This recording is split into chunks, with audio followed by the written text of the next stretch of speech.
Tumsifu Yesu Kristo. Karibu sana Marisho Media tuweze kujifunza maarifa ya kiroho. Kama vijana wenzangu, ningependa kujitambulisha kwa majina. Naitwa Mwalimu Christina Wambura. Mungu anawapenda sana. Amenipa leo somo zuri la kuweza kufundisha na kujengana ili kuweza kupata maarifa sahihi. Somo la leo tutaenda kujifunza kuhusiana na mtu sahihi au watu sahihi katika maisha yetu. Nitaenda kuzungumzia kwenye nyanja ya elimu, uchumi na nyanja ya mahusiano. Kwa hiyo hizi nyanja zote mbili, hata pia kwenye huduma, inahitaji watu sahihi katika kukuimarisha, kukushauri, kukosoa na kukufanya uwe bora zaidi. Kwa hiyo tutaenda kusimamia somo linatoka Kutoka sura ya 1 aya ya 15 hadi 17. Neno Mungu linasema, kisha mfalme wa Misri akasema na wazalishaji wa Waebrania, mmoja jina lake aliitwa Shilfa na wa pili jina lake aliitwa Pua. Wakati wazalishapo wanawake wa Kiebrania na kuwaona wa katika kuzaa, ikawa ni mtoto mwanaume, basi mueni, bali akiwa ni mtoto mwanamke na aishi.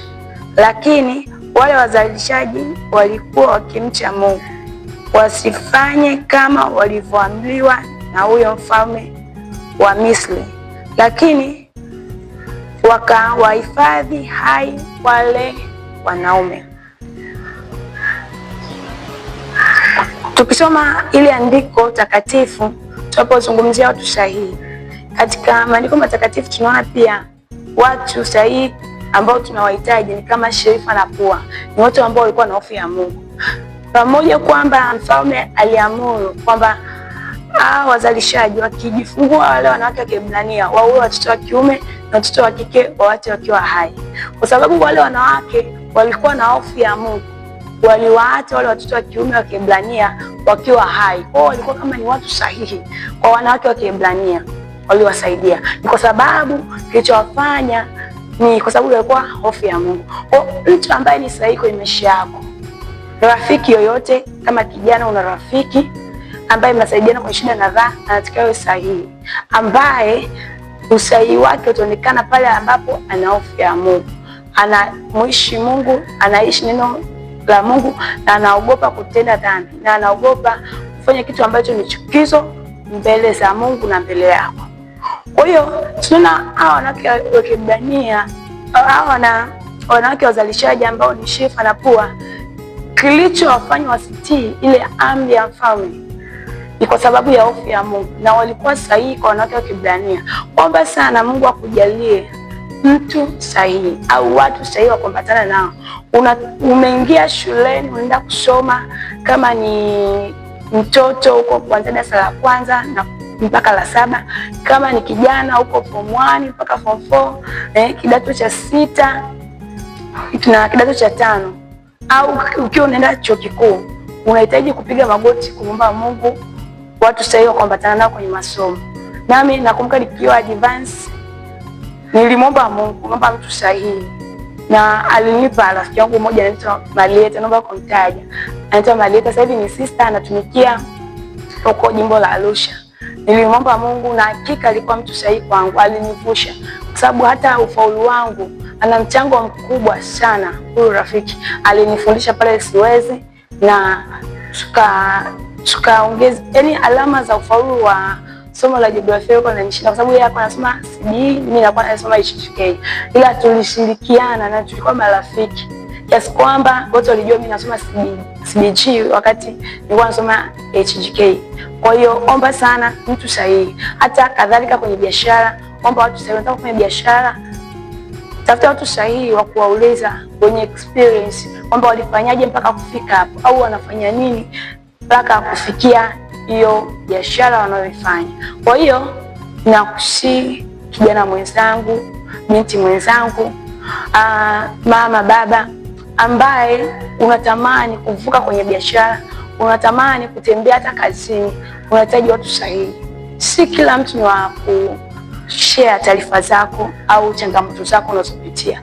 Tafuta watu sahihi ambao watakuwa ni sahihi na watatatua changamoto unazopitia. Ile iwapo ambapo utapata watu si sahihi, hata yale matatizo unaoshare kwao hayatapata suluhisho, bali utakuwa unatangaza yale ambayo unayapitia.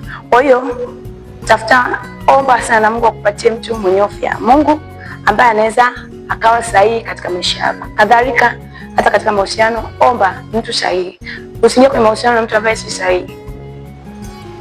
Kuna changamoto. Ukiingia kwenye mahusiano ambayo mtu sahihi, unakuwa unajipotezea muda. Kwa mtu mwingine ambaye kwenye Biblia ambaye tutaweza kujifunza alikuwa sahihi, alimsaidia Yesu. Mtu sahihi anaweza kukusaidia. Kama ni rafiki yako, unataka kumpima rafiki yako ni rafiki wa kweli na ni rafiki sahihi. Ukipitia changamoto ya kifedha, unauma, umefiwa, yule rafiki ambaye ni sahihi atakuwa bega kwa bega na wewe, atakuwa nyuma yako kukusaidia na kukuvusha mahali ambapo hata unatamani ufike. Ukiona huyo rafiki unaye hawezi kukuvusha, ujue huyo rafiki si sahihi. Kwa hiyo omba sana, kagua marafiki ulionao, kagua watu wanaokuzunguka katika maisha yako, katika kazi zako, katika elimu yako. Je, ni watu sahihi kwenye maisha yako? Tutaenda kusoma neno la Mungu kutoka Luka 23 aya 26. Neno la Mungu linasema, na walipokuwa wakimwondoa, walimkamata mtu mmoja, Simoni Mkirene, aliyekuwa ametoka shamba, wakamtwika msalaba auchukue nyuma yake Yesu. Tunaona huyu Yesu alihitaji mtu sahihi wa kumsaidia ule msalaba. Tunaona alijitokeza Simoni wa Kirene, wakamtwika nyuma. Kwa hiyo rafiki yako anatakiwa nyuma yako kwa matatizo. Tunaona Yesu alikuwa amechukua msalaba, mzigo wa dhambi zetu. Kwa alipata mtu sahihi ambaye Simoni wa Kirene. Leo hii ninakusihi wana wa Mungu, muombe Mungu akujalie mtu sahihi kama Simoni wa Kirene wa kubeba madhaifu yako, kubeba changamoto unazopitia, kukuvusha katika kila eneo la maisha yako. Napenda kukushukuru kwa kufuatilia somo hili. Naamini kama hujapata marafiki au hujaamua kuwa na huyo rafiki, utakuwa umemwomba Mungu kwamba naomba mtu sahihi wa kuambatana kwenye masomo, kwenye kazi, kwenye biashara. Usipopata watu sahihi, utafikia hatima ya maisha yako. Kwa hiyo ningependa kumshukuru Mungu na kuomba Mungu afungue malango akunyole watu sahihi ili uweze kufika hatua nzuri zaidi ya kiuchumi au kufikia hatima ya maisha yako. Bwana Yesu, ninakushukuru kwa kijana, kaka, mtoto, baba na mama ananisikiliza na aliyefuatilia somo hili. Hakika tunahitaji watu sahihi kama Sherifa na Pua. Hakika tunahitaji mtu sahihi kama Simoni wa Kirene aliyemsaidia Yesu msalaba. Peke yetu hatuwezi. Wasema unaposimama wawili, Mungu wanasimama kwa ushindi kuliko kusimama peke yake.